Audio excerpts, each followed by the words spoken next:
ज़मीनें हैं और आसमां है वजूद इनसे ही आदमी का। बेटियां तो है लम्हा खुशी का। हमने रब को तो देखा नहीं पर नूर ये है खुदा का ज़मीं पर। एक एहसास है रोशनी का। बेटियां तो है लम्हा खुशी का। इनसे इनकी अदाएं न छीनो, इनसे इनकी सदाएं न छीनो। हक इन्हें भी तो है ज़िंदगी का। बेटियां तो है लम्हा खुशी का। बेटियां तो है लम्हा खुशी का।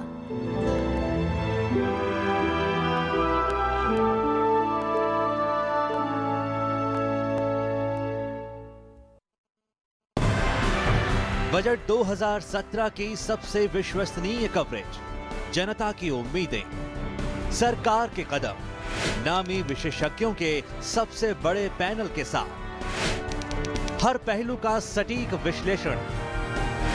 बजट 2017 1 फरवरी, लगातार coverage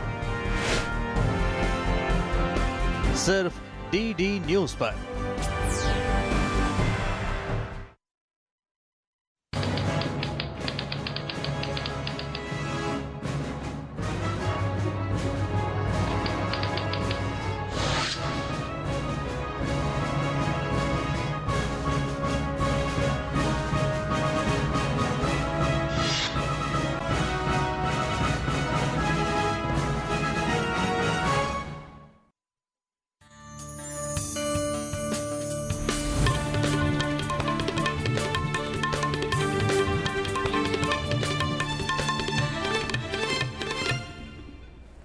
Good morning, you're watching News for Hearing Impaired. I'm Preeti. With me is Sonu.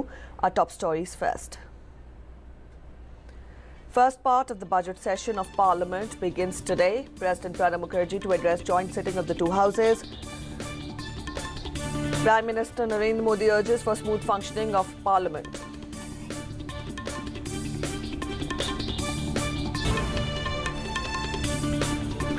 Former Prime Minister Dr. Manmohan Singh and the then Finance Minister P. Chidambaram in docks over bailing out absconding liquor baron Vijay Mallya by violating laws. Information and Broadcasting Minister Venkaiah Naidu says banks were unduly pressurized to clear loans to defaulters like Mallya.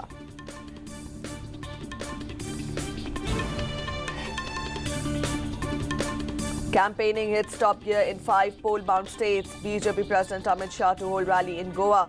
Today is the last day for filing nominations for third phase of Uttar Pradesh Assembly polls on 19th of February.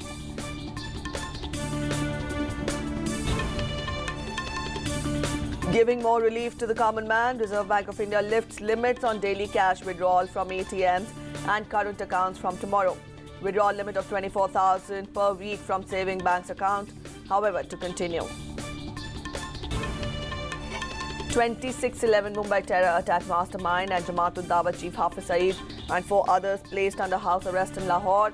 Step being seen as a result of continuous US pressure on Pakistan for taking action against Jamaat-ud-Dawa and Saeed to avoid sanctions.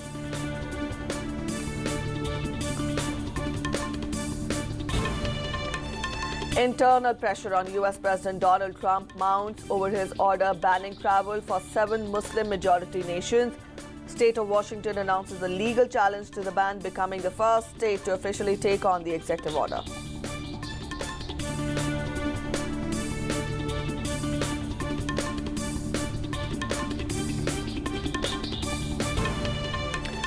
Fit again wicketkeeper batsman Ridhiman Saha expected to make a comeback into the Indian Test team as the National Selection Committee picks a 15-member squad today for the one-off test against Bangladesh beginning on 9th of February at Hyderabad.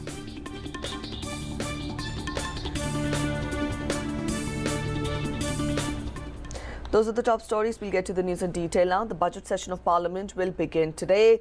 President Pranab Mukherjee will address the joint sitting of Lok Sabha and Rajya Sabha. The economic survey will also be tabled on the first day of the session. There will be no separate rail budget from this year, and it has been merged with the general budget, which will be presented tomorrow. The government had advanced the date of budget presentation so as to complete the entire process before the end of financial year.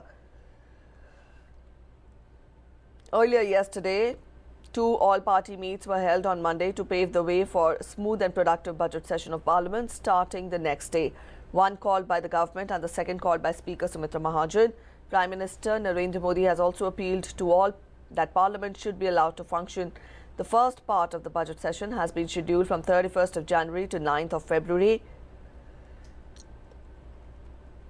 The second part of the budget session will commence from 9th of March and will continue till 12th of April.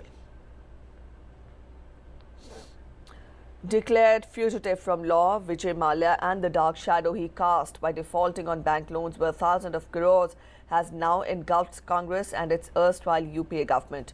The BJP directly charged former Prime Minister Dr. Manmohan Singh and former Finance Minister P. Chidambaram of repeatedly intervening on Mallya's prodding to ensure that he got exorbitant loans from public sector banks for his loss-making businesses. The party quoted from purported letters written by the businessman Mallya to former Prime Minister in which he sought his intervention.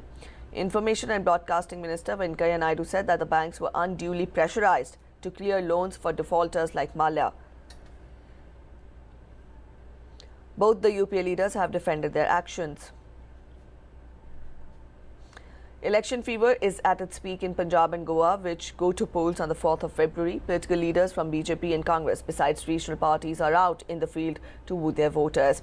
BJP Chief Amit Shah will address a rally in Goa today. Earlier yesterday, addressing a rally in Amritsar, Amit Shah said that since the Modi government came into power, no single allegation of corruption has been levelled against it. Following Election Commission's instructions, Goa Police has filed an FIR against AAP National Convener Arvind Kejriwal for allegedly violating the Model Code of Conduct through his controversial comments about bribery at a rally in the poll-bound state. Mapusa Police has booked the Delhi Chief Minister under relevant sections of Representation of People Act and the Indian Penal Code. The Election Commission had taken cognizance of Kejriwal's statements in which he had asked voters to accept money from Congress and BJP but vote for his party.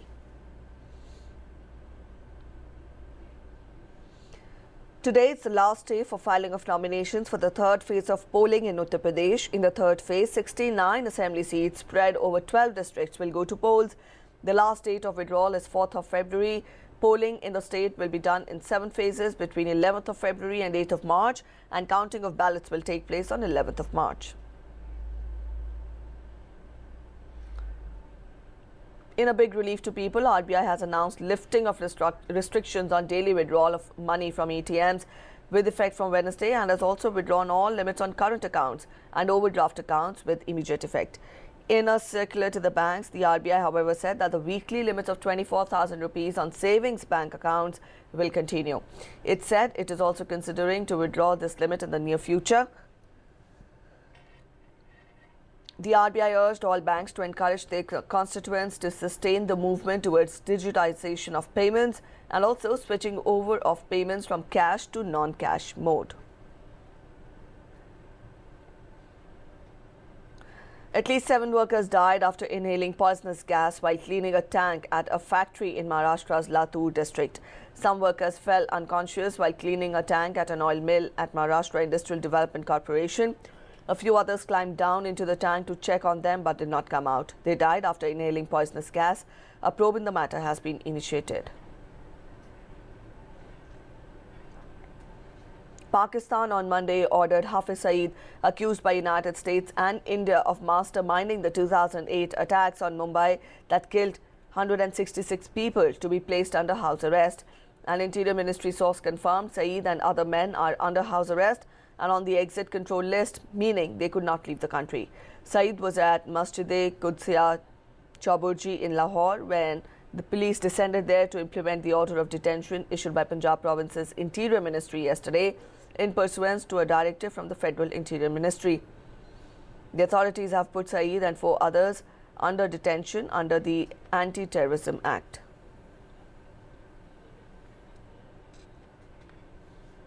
Outrage and protests have been growing across US and the world against the travel ban imposed against people of 7 Muslim-majority countries by Donald Trump. Protests witnessed against President Donald Trump's executive order from outside the White House to airports across the country. But the Trump administration stands firm over its ban despite court rulings and mass protests. They insist that it is not a Muslim ban, as it is being falsely reported by media. Trump signed an executive order on Friday that suspends all immigrations for citizens of 7 countries for 90 days. Meanwhile, White House has clarified that ban does not apply to green card holders. Washington State's Attorney General has said that he is suing President Donald Trump over the order. Attorney General Bob Ferguson became the first state Attorney General to announce a legal action against Trump administration over one of its policies. The 27-year-old suspect in a terrorist attack against Muslims at Quebec City Mosque was charged with 6 counts of first-degree murder and 5 counts of attempted murder. The shooting during evening prayers on Sunday left 6 people dead in an attack that Canada's Prime Minister called an act of terrorism against the Muslims. More than 50 people were at Quebec Islamic Cultural Centre when the shooting erupted. Police said they did not believe that there were other suspects, but were still investigating. Police did not give a motive for the attack. Fit again wicketkeeper batsman Wriddhiman Saha is expected to make a comeback into the Indian Test team as the National Selection Committee, headed by MSK Prasar, decides on the 15-member side for the one-off test against Bangladesh today. Wriddhiman was out with tendonitis after the second test against England in Visakhapatnam, but has made a strong comeback in domestic cricket.